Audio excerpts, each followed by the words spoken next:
Welcome to the Asian Dating Podcast. Today, I have a very, very special guest. Before I introduce him, I want to remind the women out there to go ahead and fill out a profile with me. If you're a fantastic Asian woman who's looking to meet Asian men, go to twoasianmatchmakers.com and fill out a profile so I can find you when I'm setting up my great guys. So today I have Dan Silverman, who is an international dating coach and matchmaker, originally from Miami, the Olympics of dating. Dan has been helping both men and women improve their dating skills since 2006, but specializes in helping the invisible nice guy. So Dan has tons of experience. I love hearing him speak at our conferences and he's just a wealth of knowledge. So welcome to the show, Dan. How are you? Thank you for having me. I'm doing great. I'm going to go get some barbecue after this is over. Fantastic, fantastic. I know that since 2006, you've been helping a lot of men and women, but I especially love the tactics that you give out to even matchmakers on trying to have us help our men who maybe are a little shy, maybe they're introverted, maybe they're just maybe a little awkward, or maybe they're just the great guy next door. So what do you see out there in the dating world, whether it's in Miami or Austin or Los Angeles? What are some things that you feel like the men can do to get the woman? To get the woman, gee, that's I could talk about that for 2 days. We should probably narrow it down to something specific. You mean like how should they get started or something like that? Yes. How should they get started if they're just started dating again? Okay, and this is for men, right? Yes, helping the men out. All right, cool. So I'm just going to give very generalized advice because everybody has their own unique different problems and sticking points. But I would say the biggest issue that most guys have is that they don't approach women. They don't talk to women. They don't walk up and talk to them or even try at all. A lot of guys will just exclusively rely on online dating. And I don't think you should be exclusively relying on it. I think it's good to use it. I think you could use it as a supplement, but you should be meeting women out in the real world. And the way that our ancestors all used to do it is they would go out to social activities and meet people through that, or meeting friends through friends. That's like the natural way to do it. It's much harder for people to lie to you in person and present something that's not actually them in person than it is online.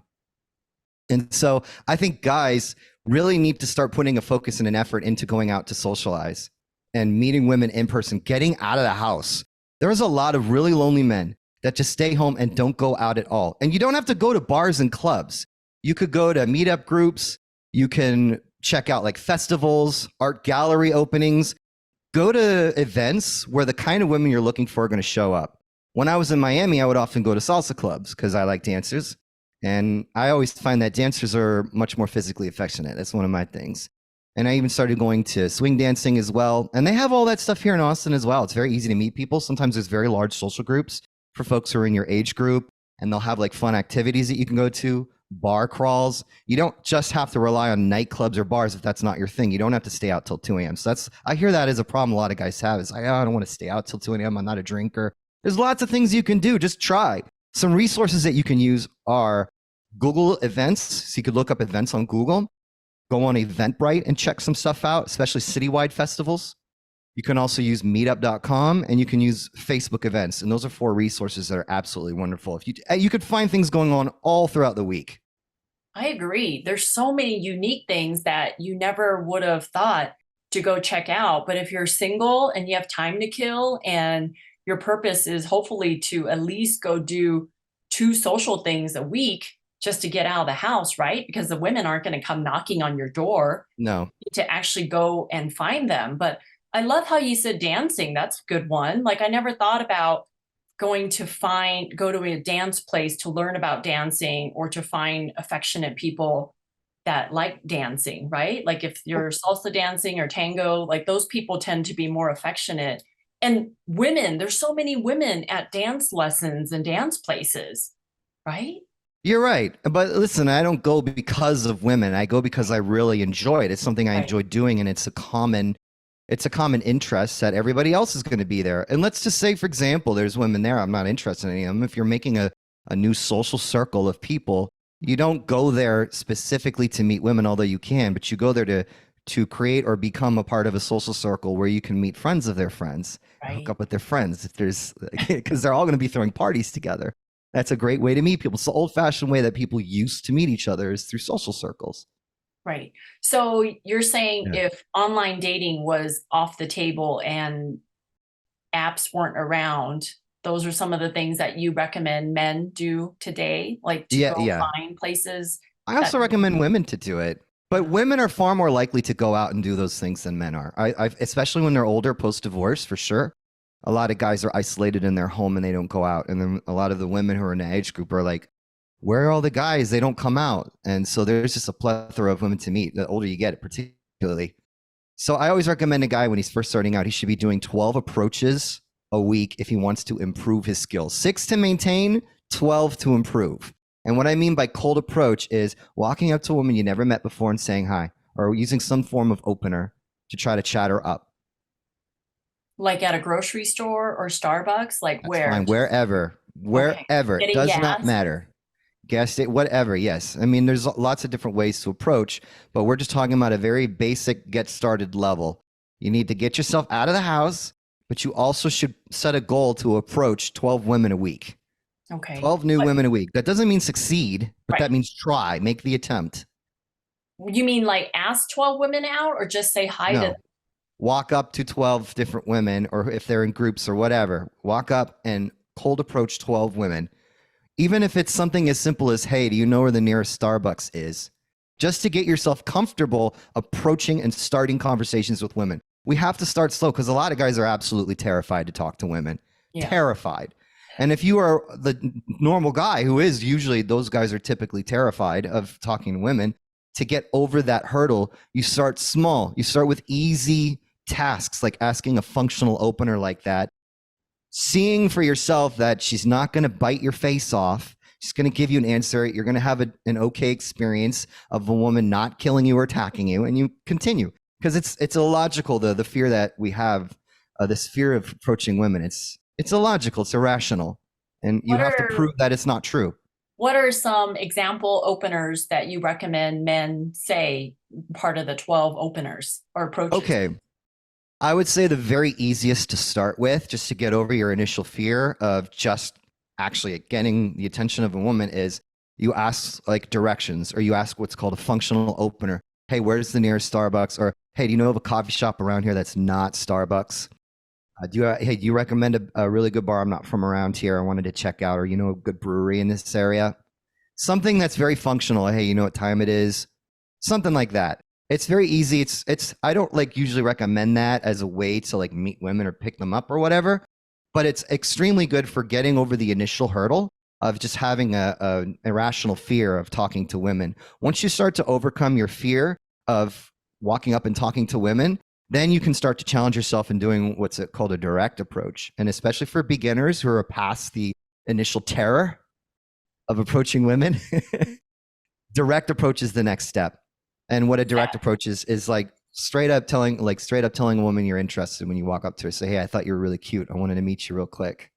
And you want hey, them to say that to 6 women a week after their... That's to maintain. Okay. That's to maintain skill. They should be doing 12 women a week. Okay. 12 different approaches. And that's attempts. But I always say, like, it's better to stay in long conversations. Like if you do a direct approach, you say that and she really likes it and she wants to talk to you, by all means, stay in there and talk to her. Don't leave her because you have to do like another 6 approaches. It's better that you stay in conversation. So like just as an amendum, I say, okay, well, if you get in a conversation, every 10 minutes would be an approach. So if you approach one woman and you're in a conversation for like 2 hours, you've just done all of your stuff for the week, you know, whatever. Okay. So when they do these 6 approaches, they just say, hey, I find you attractive. I want to get to know you better. Or they just start off slow and say, hey, where's the nearest Starbucks? And then start chatting them up. Like what's ideal? Right. So it depends on where their skill level is at and their anxiety level. I always, when I'm working with guys and I'm doing in-field work with them, I always want to make sure they're somewhere in between a 6 and a 7, like a 0 out of 10, a 6 or a 7 in terms of their anxiety. Any higher than a 7, they're going to have burnout and they're not going to want to go back out. It's going to be too terrifying for them. Any less than a 6 is too easy and they're not pushing their comfort zone. Mhm. So we incrementally push them over a period of time to get them more open. So if I have them doing those functional openers and it's super easy for them, I'm going to have them do things that are a bit more intense or more intimidating to get them outside their comfort zone. A direct approach is the next step after getting over the initial hump of just approaching and opening new women, right?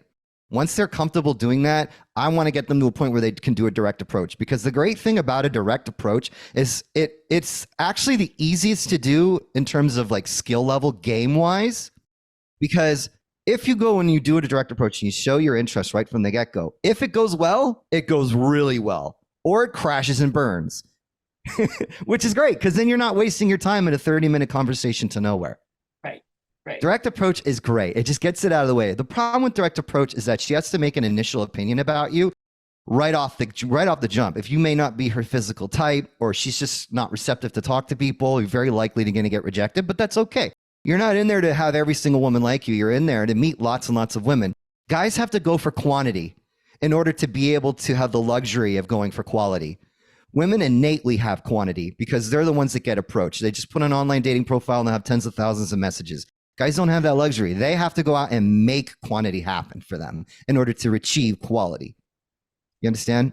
So what if a guy goes for the direct approach and he starts talking to her, but then he knows she's not interested? Would he then fess up and be like, I'm just trying to get more comfortable on talking to women and ask them out? Can you give me advice on what I can do better? Like, is that something that they would do or no? No, I don't recommend that you ask the deer how to hunt. Okay. Women are going to give terrible advice, typically speaking. Not all, most. Okay. In fact, the worst advice givers are typically moms. Okay. Never ask your mother how to like date or pick up women. That's the whole reason why I got into this. My mom used to tell me, oh, you should give her flowers. Tell her how you feel. You know, tell her that you really, really like her. Oh my God. That's where all my heartbreak stems from, is listening to my mother's advice. So what's the next step after direct approach? What else do you have them work on? All right, cool. All right. So we'll talk a little bit about structure then of an engagement. You meet someone, because this can be off the street. This can be at the grocery store. This can be at a nightclub, bar, whatever it is that you're at. So typically speaking, like the end goal where it should end is two things. One is an instant date, or getting the number because you can't hang out then and there. Mm-hmm. Good example is maybe you're at a bar with some friends and you're going to go bar hopping. You meet a really nice girl at the front of the bar. She's with her friends. You're with her friends. Logistically, you know, maybe you can't hang out the rest of the evening, or like everybody's with friends.Maybe you just want to like move on. You can't really continue hanging out with her.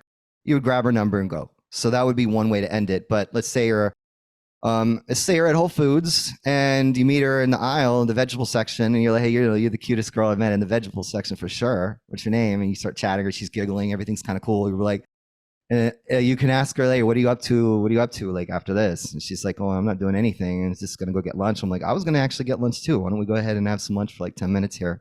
Turn it into a date. See if she's down to like hang out there at the Whole Foods and grab a bite with you. That's how I met my last girlfriend. I met her at the mall and we got dinner after she was done with work, which was like just maybe like an hour later. Yeah. So yeah, it's very easy to do that. And look, you know, they can say no, or maybe they're not interested, and that's fine. You just excuse yourself gracefully. Oh, I'm sorry, I have a boyfriend. I'm like, oh no, it's okay. You don't gotta apologize. I'm a big boy. It's not a big deal. You know, It's supposed to be fun. It's not supposed to be terrifying. Who cares if they don't like you? It's okay. Most women, I don't care how good looking you are, or how good your game is. A lot of women, or most women, are still going to say no. They got a boyfriend. Maybe they're lesbian. Maybe you're not their type. Maybe they only date a certain race of people. You know, you never know. You can't take it personally. It's supposed to be fun. So do you suggest that your clients, the male clients that you work with, just kind of approach it as like a game, or as something to do, so they don't take it so personally when they do get rejected? It's like, okay, I at least tried a direct approach, and that she counts as my one, you know. Correct. Let's move on. Correct. If a guy walks up to a woman and says, hey, I thought you're really cute, she turns around and gives the guy the middle finger and says, F off, you're so ugly and gross, that still counts. Right. You never want, as a man, or even as a woman really, but we're talking about men here, as a man, you never want to set a goal that requires the woman to participate. You don't want to say, I want to get 10 numbers tonight. That requires the woman's participation. So if she doesn't give you the number, you have failed. Instead, you should say, I am going to attempt to get 10 numbers. So whether she says yes or no, you still accomplished it. It only requires you to do it. I am going to attempt 10 approaches. Yeah. Right? Okay. I'm going to attempt 12. I'm going to attempt to ask for 10 women's number, whatever. That all requires only you. Do you ever work with men who are so shy they can't do those 10 things or 12 things? Like, Absolutely. how do you help them really get out of that uncomfortable zone? Oh, absolutely. Jewish mothers call me all the time to help out their sons, like just like that, are absolutely terrified. Yeah. Yes. So I have a very easy mode start for them that's even easier than doing functional openers. So for someone who has crippling social anxiety, this is sort of like dipping your toe in the water rather than like getting in the shallow end of the pool. You're just dipping your toe in the water. What I tell them to do is, as they're walking by on the street, on the sidewalk, you say hi to everybody that walks by. You don't go in there and try to start a conversation. You just make eye contact, say hi, and continue walking. In an area like Austin, for example, where I'm at, is perfectly normal, but maybe in Miami, where everybody is hostile, it's a little more difficult.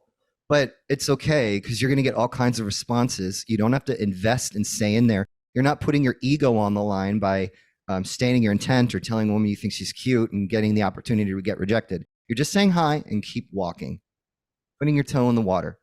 This is also helpful for women that are really introverted or shy, right? Like, do you suggest women do the same thing? Not really. Women can put themselves out there and get approached. It's much more for women. It's much more about being approachable rather than approaching.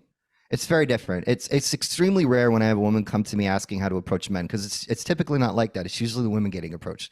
If a woman looks presentable, she goes out, she gets her nose out of a cell phone, she smiles and looks approachable, doesn't look like she's going to tear someone's head off, she's going to get approached if she looks cute. And even if she doesn't look cute, she'll still get approached. But if she wants the kind of quality of guy that she wants, she better look presentable. So how do women make themselves more approachable in a social setting or public setting or random setting? Yeah, that's a fantastic question. I'm so glad you asked, because hardly anybody ever asks that. So guys, most guys, let's just take your typical guy, even if he's good looking and tall and handsome and all that stuff, they don't want to be humiliated when they approach. And many women can be vicious. So they're going to assess whether it's safe or not to come and approach you. So number one is make it easy to approach. If you are in a big group of women, or if there's lots of guys in your group and you're all like really having close conversations with each other, your eyes are not out looking around the room, you're not going to look approachable. Some guy's going to think, okay, well, she's with a guy. There's guys at your group. One of them might be her boyfriend. So they're going to be afraid to approach. So what you might want to do is get yourself isolated, go to the bar or go wherever it is on your own, turn around, open yourself up to the place, look around, make eye contact. If you see a guy that you like, smile, look like you're not going to tear his head off. Don't look away. Don't be on your phone, right? Smile. It's so easy and simple, but a lot of women forget to do that. Particularly if women are feeling social anxiety, they're going to have resting, you know what face, and they're going to look unapproachable, even though they want to get talked to, but they're feeling shy. They're going to look like they won't be talked to. So even if you're feeling shyness, force yourself to smile, make eye contact, play with your hair, look like you're not going to bite their heads off, and they'll come and talk to you. What's an example of women who are unapproachable? Like, how do you know if a woman's going to bite your head off? She doesn't look like she's having a good time. She also looks like she's very intensely talking to her friends. Okay.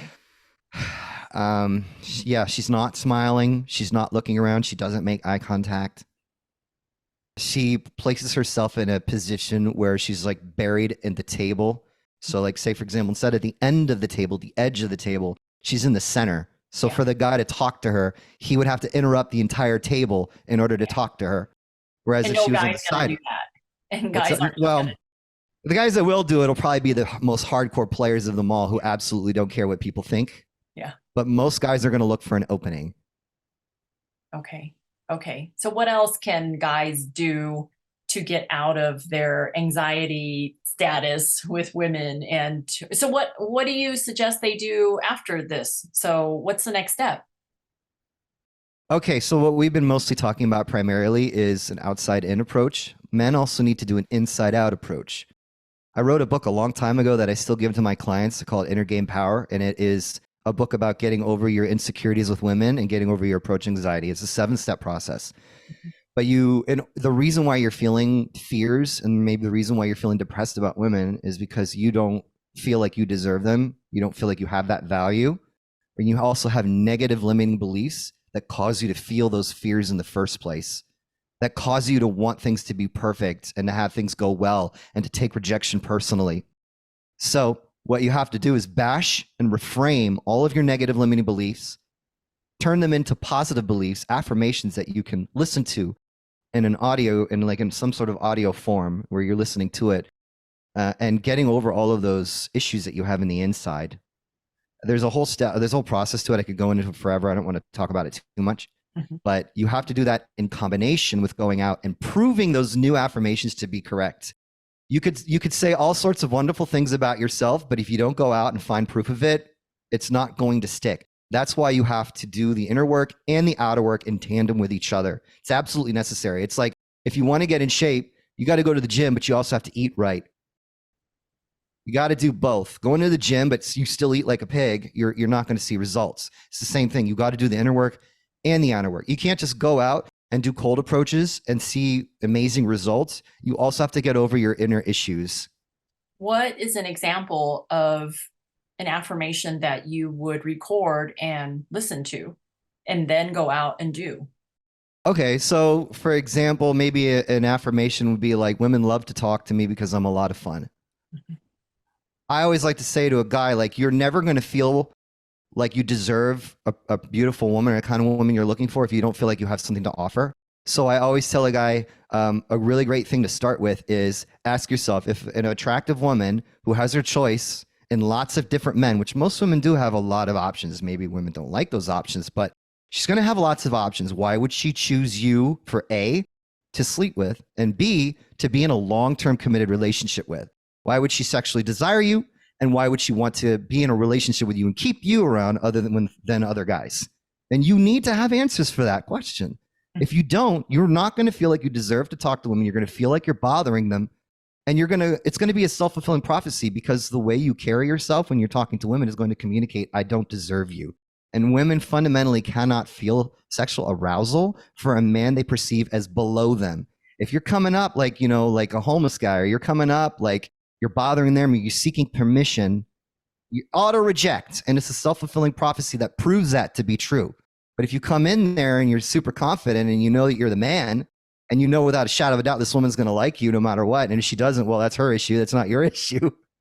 You're going to have a very different style of communication that's much more attractive. So you're saying, back to those questions you asked of him, why he's a great person, why someone wants to be with him, why someone would be sexually attracted to him. You're saying that he should have an answer of those questions and almost reiterate it in his brain why he's a great catch like that. Like, yeah, so that's where he can start. That's where he can start with his affirmations that he wants to write down and listen to. That way he feels a sense of deservedness. That's kind of like working with a matchmaker, where we ask them, why are you a great catch? Tell us some things that you're great at, and what can I brag about you? Like, a lot of times men and women can't find those pieces without me asking them the direct questions. Like, what are you most proud of? Like, how did you move up so quickly in your company? Like, how, like all these questions, they don't know how to put together their profile or know how to talk about their accomplishments without sounding braggy, or without they're not even comfortable bringing it up because no one taught them or no one pulled it out of them. So, or maybe they've never really had the habit of positive thought processes. It's much easier to be negative than it is to be positive. right. Our brains are wired to be safe, and to be safe means don't approach women, don't approach talking to people, don't take risks. Mm-hmm. Yeah. So yeah, there lies the issue. The fundamental issue, the self-esteem issues, is that people are not used to talking positively about themselves or thinking positively. Oftentimes people will think about worst case scenarios. Instead, think about best case scenario. Well, it's hard to be confident in dating if they've had no success in dating and Hmm. haven't had a girlfriend or a boyfriend or have people hit on them, or men and women. Like a guy can have a lot of women hit on them if he's tall and good looking and he doesn't even have to try, right? Hmm. Same thing with women. If they're good looking and they're slender and they're cute, then they just get hit on. So they don't even need to try to be a good dater because Hmm. everything just came to them automatically. But today we're talking about guys and girls who want to try to become better daters. So, what else can they do, or what else do you teach them to be more successful at dating? Yeah, and that's a brilliant observation that you say that for sure. You're absolutely right. And there's a lot of guys that really don't have any positive experiences dating. And so for guys like that in a situation like that, I would ask them to think of other people who are similar to them. So for example, there's a technique I call the angry lawyer technique. If you've got negative beliefs that you want to get rid of, you want to bash it, reframe it, like a lawyer who's having someone on the stand testify and trying to like counter them. So, for example, let's say they never had a positive experience. To say, have you ever seen a guy who's like 5'2" with a gorgeous woman before? Have Yeah. you ever seen a guy who's a bum who's been with a gorgeous woman before? Yeah. And you wondered why the heck this guy, how did he do it, right? So have you ever had a woman give you a compliment before? Is it possible that maybe a woman liked you, but you never knew because you never talked to the woman in the first place? Isn't it true that women are shy as well, and some of them won't tell you that they're attracted or won't show it because they don't want to get rejected? Right. So those are some things that you can do to sort of retool your mind and get you thinking differently, because all of these can be true. Like I'm not coming up with this out of nowhere. This is all very true. So imagine we can do like a little exercise for folks that have lots of really negative limiting beliefs that just don't see the positivity. We'll do an exercise. So if you're listening to this right now, look around your room and take a look at all of the black objects in your room and count them. So I'll give you a couple seconds to do that. Just look around, count how many black objects are around, okay? Now close your eyes. How many yellow objects are in your room? All right, open your eyes. How many yellow objects? Okay, did you guess right or did you guess wrong? How far away are you? I'm sure most of you probably got that wrong. And the reason why is because your mind is going to focus on whatever you're making it focus on. You will not see everything else. Your mind can only focus on one thing at a time. If you are in this headspace where you feel like a loser, you are going to find proof of why you are a loser. You must get your mind to start focusing on why you are a winner, why you're not a loser. Examples of how people are attracted to you, right? You need to look for those things rather than look for reasons why you're a loser. If you only see that you're a loser, you're going to see all the black objects in the room and not the yellow ones. You're going to completely miss evidence to support the opposite because you're looking for that. It's like confirmation bias or something like that. I forgot what it's called. So that's why you need to do in tandem the inner work and the outer work. Because if you're bashing and reframing, creating affirmations that prove why you deserve a great woman in your life, you got to go out there and find proof of that. Look for proof. And that will make your new belief system solid and stable so you can go out there confidently and speak to women in a way where you're actually demonstrating attractive qualities about yourself. It's very good. I Thanks. agree. I agree with all that. Like whatever you focus on comes true almost, right? It's kind of like the law of attraction. So, Yeah, it's true. It is like that. Whatever you focus on, it does turn into that for sure. so going back to dating where the guy has trouble dating or has trouble finding women, do you find that the introvert or a little bit awkward or quieter guy have more success meeting women not online dating? Because online dating is so, you almost have to be like a good dater to do online dating. Whereas if you're just meeting people organically at clubs or different interests and hobbies, that's almost easier to be in front of a woman, right? Versus online dating where you have to work so hard to text her and ask her out and know what to say. And do you know what I mean? Like, is it easier for someone who doesn't have a lot of dating experience to just meet people organically versus jump into online dating? Those are two separate skill sets. So Yeah. some people find it easier to do online dating, and some people find it easier to meet women in person. I would say if you're above average in looks as a guy, say you're 6 feet tall or higher, you're going to have a significantly easier time online dating than a guy who's not, because it's pictures that rule online dating. You got to have great pictures for online dating. Have professionally done photos, show that you have a really fun, unique lifestyle. Women are not going to read your profile unless they like your photos first. So it's a completely different skill set. But still, if you're going on dates, the same concepts of game apply whether you're in person meeting women or you're going on dates. You still got to be able to conversate, build attraction, build comfort, and be able to take it somewhere.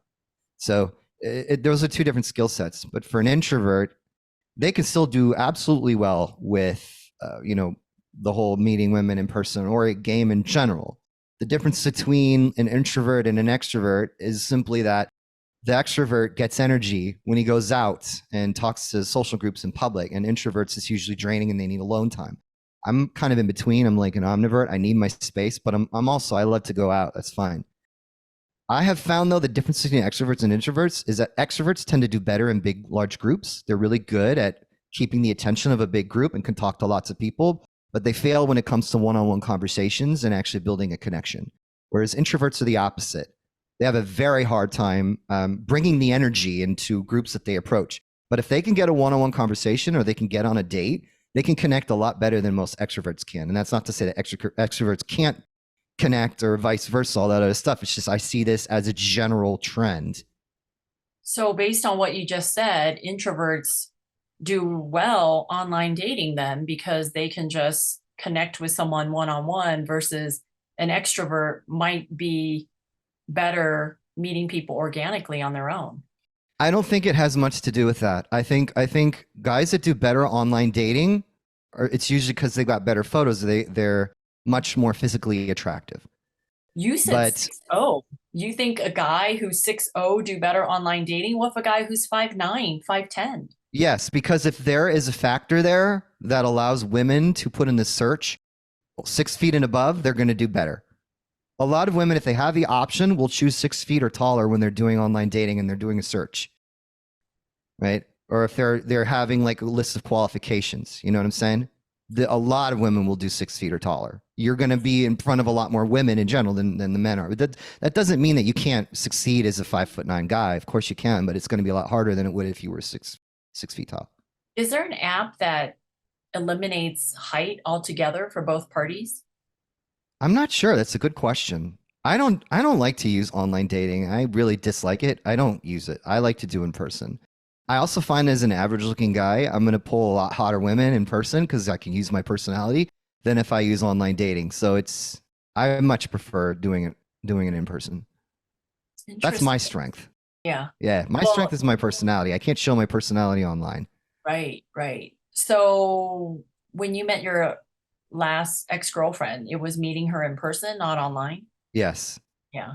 So you do better in person because you feel like your personality helps with your whole.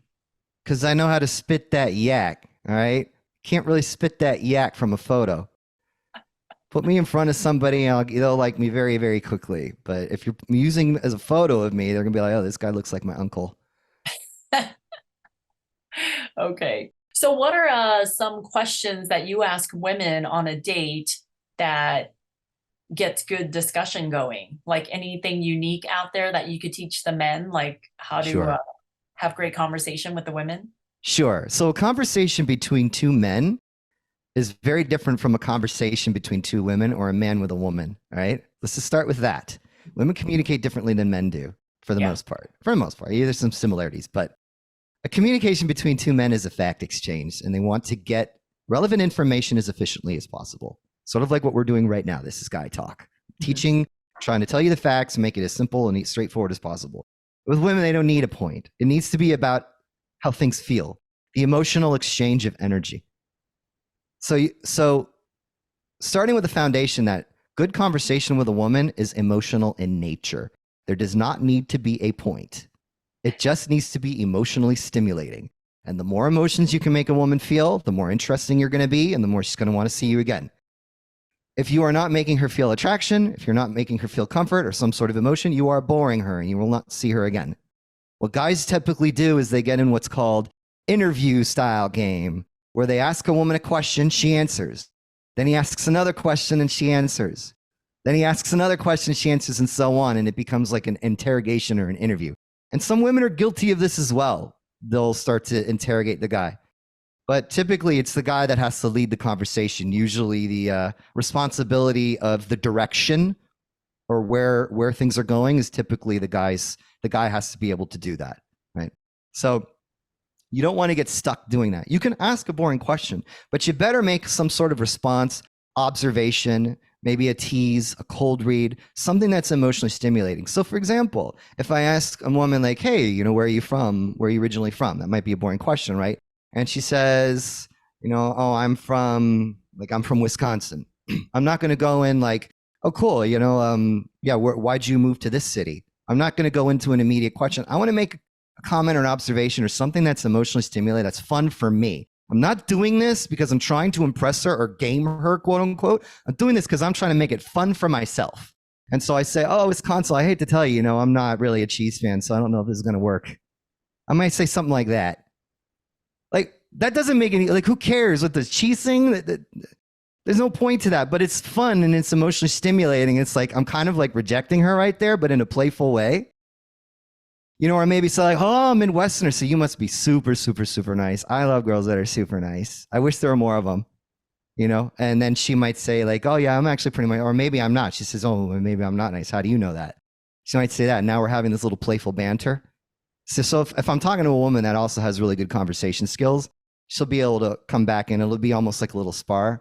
Or it'll be fun. The point is to have a fun conversation, not to actually an exchange of facts. A first date should be about, is this somebody who I can have fun with? Do I want to see this person again? Can I vibe with this person? Can I have fun with this person? It should be easygoing and playful and flirty, right? It shouldn't be about a fact exchange. So how do you teach men to respond in those ways that you just did? You just responded 2 ways that's kind of fun, bantery flirtatiousness that can arouse the woman to come back with something just as fun and to know that she can have a verbal sparring with you. Like, how do you teach men to respond like that, to know to respond like that? That's why I do consultations on Zoom for the most part, and I record them, and I also do mock dates where I teach this stuff live in person and I have them practice. You know, it can be hours of work because this is like learning a new language for a lot of guys, especially for guys who are like engineers and stuff, and they're used to communicating in a certain way. But what really gets you in the mood of doing that, because this is an emotionally based conversation, you're not just using your brain, you're getting yourself into more of your feels when you're talking with women, right? You should genuinely enjoy the conversation. Do you suggest women respond the same way when men talk to her? All right, that's a very good question. So I see flirting generally in 2 ways. There's 2 ways to flirt. There's a push or there's a pull. So if you think of the concept of validation, like how validated you are, how much you like somebody, you got like 0 to 10. 0 is completely uninterested, and 10 is that person has you wrapped around their finger. You always want to be somewhere in between 0 and 10. You don't really know where you're at. That's what makes you mysterious. That's where mystery comes from. So when you are flirting, you are either showing interest or you're taking it away. But when you take it away, you don't do it in a condescending way. You want to do it in a warm and playful way, the way you would talk to somebody that you love, but maybe they're a little annoying, like your little sister or something. But you're doing it in a way that's like playful. It's clear that you're joking, very clear and obvious. So you'd be maybe saying it with a smile. It's obvious that you're being sarcastic. So a push is when you're pushing them away from you, like you're almost like disqualifying them, you're teasing them. It's fun. It's like, it's cute, it's fun, and it creates this dynamic. And a pull is where you're complimenting them. And the cool thing about game is that it's an art form, it's a skill, and the more you date, the better you'll get at reading the person that's in front of you, whereas you can tell whether they respond better to pulls or pushes. But I always say you need a mix of both. Nice guys generally don't flirt. They don't even use flirting techniques. They don't do any of that stuff. And once they finally do, what they do typically is all pull. Oh, you're so beautiful. Like, oh, I'm really lucky to be on a date with you. Like, you're so gorgeous.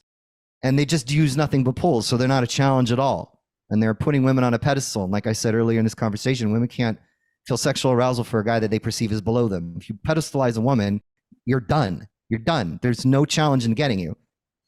So having said that, the difference between flirting for men and women is men are typically too nice. Usually you're going to want to do add more elements of push. You should still do pulls, but you should be adding pushes in your conversation. And for women, guys are generally not treated kindly by women in general.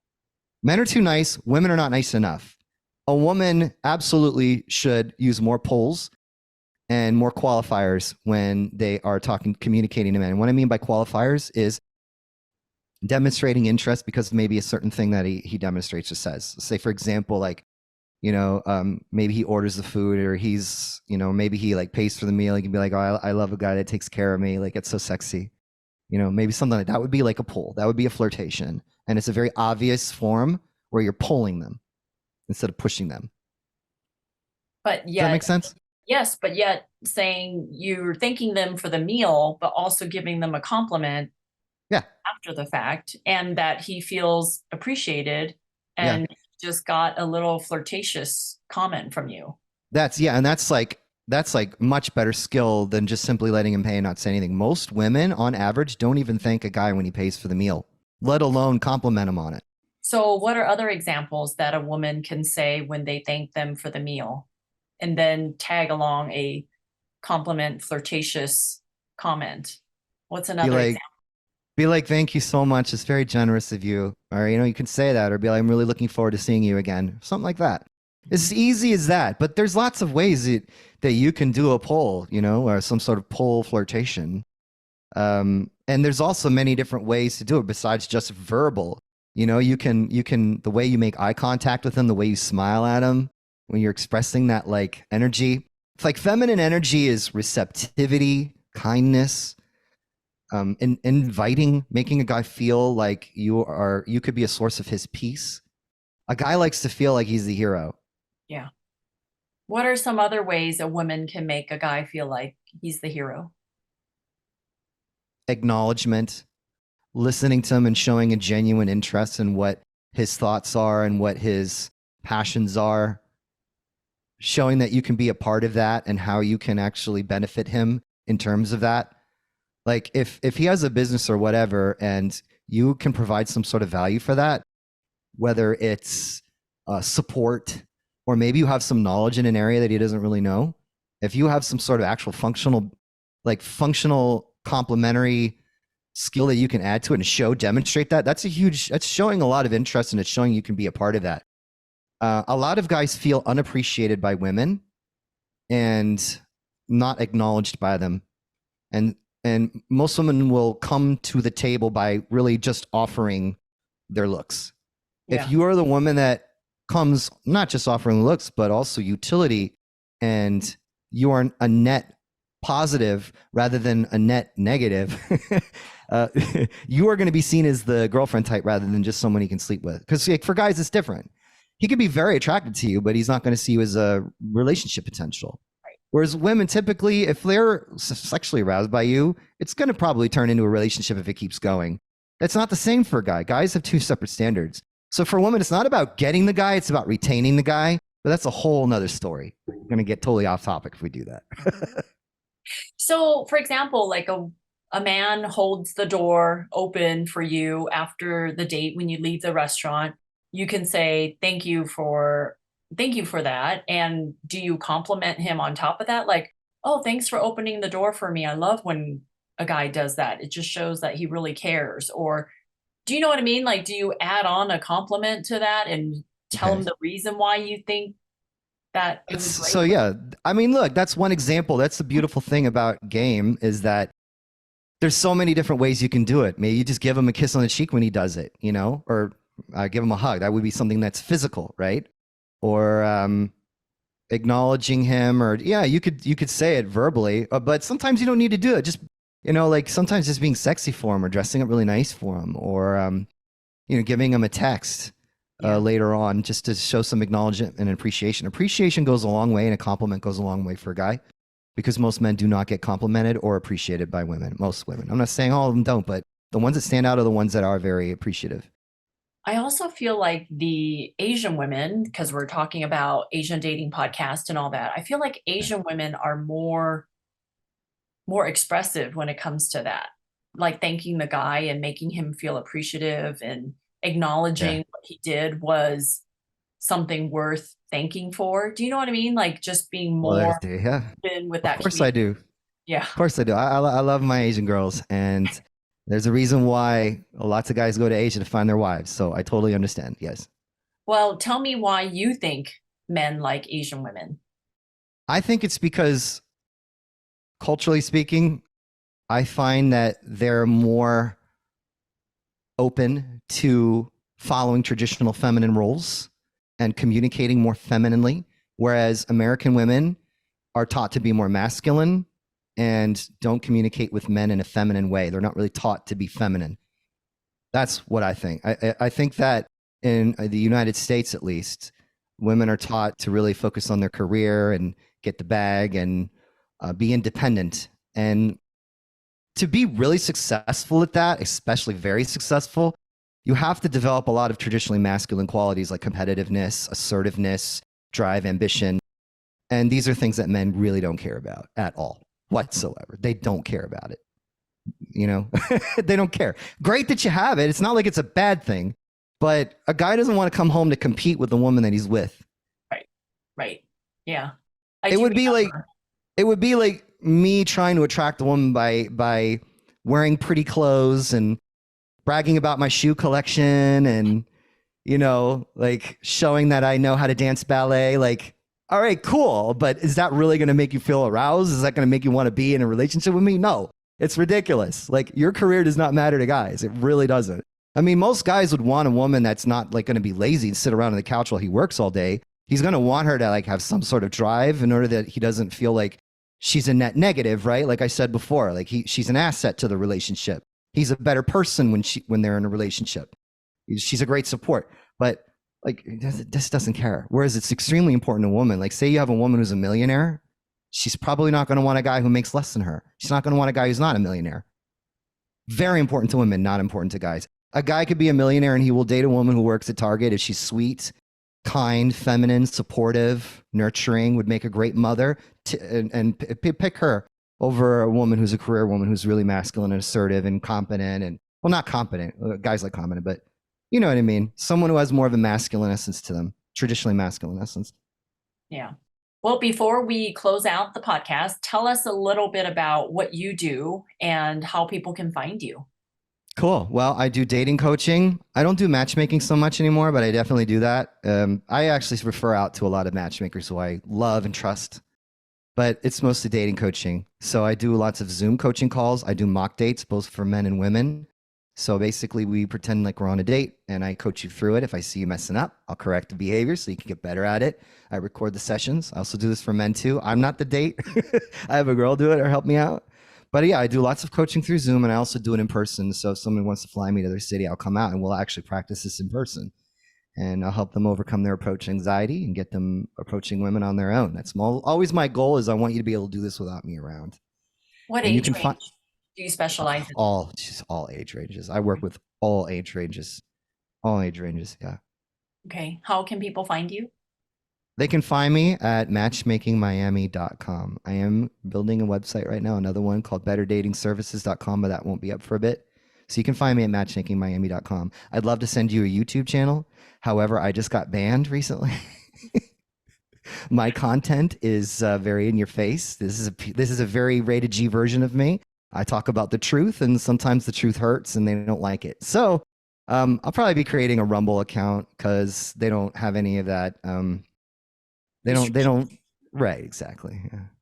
Well, what is one last question that I should have asked you that I did not ask you?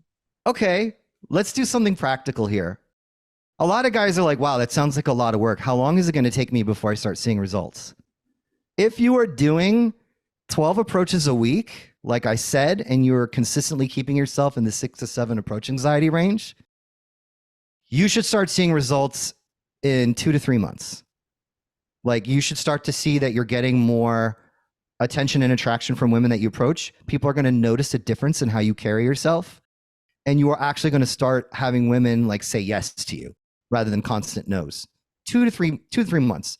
The breaking point where you're going to notice that you're going to have results is you just stop caring if a woman's going to reject you or not.